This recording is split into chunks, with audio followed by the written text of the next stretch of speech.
ఉమ్మడి నెల్లూరు జిల్లా గూడూరు వద్ద భారీగా గంజాయి పట్టుబడింది. బూదనం టోల్ ప్లాజా వద్ద తనిఖీలు చేస్తున్న ఎస్ఈబీ పోలీసులు గంజాయిని స్వాధీనం చేసుకున్నారు. నర్సీపట్నం నుండి కర్ణాటకలోని రామ్నగర్కి అక్రమంగా తరలిస్తున్న 80 కేజీల గంజాయి స్వాధీనం చేసుకుని 5 నిందితుల్ని అరెస్ట్ చేశారు.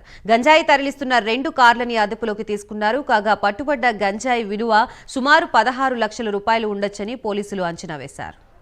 ఇది తిరుపతి టీమ్ 60 కేసెస్ వరకు గంజాయి కేసులు పెట్టడం జరిగింది. 501 కేజీలు 0.65 గ్రామ్ కేజీస్ వరకు సీజ్ చేసి 250 మంది ముద్దాయిలను ఐడెంటిఫై చేసి 164 మందిని అరెస్ట్ చేసినాము.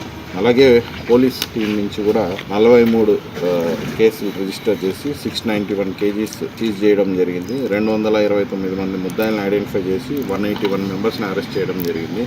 సో ఈ టోటల్ హైవే మీద అలాగే లోకల్గా పెడ్లర్స్ వాళ్ళ మీద కూడా షీట్స్ ఓపెన్ చేసి గట్టి చర్యలు తీసుకుంటున్నాము. అలాగే ఎస్పీ గారి ఆదేశాల మేరకు ఈ రైడ్స్ కంటిన్యూ చేసి ఈ ట్రాన్స్పోర్టేషన్ లేకుండా పక్క రాష్ట్రాలకి గట్టి చర్యలు తీసుకుంటాం. Thank you. అంటే ఎస్సీబీ తిరుపతి టీమ్ 60 కేసెస్ వరకు గంజాయి కేసు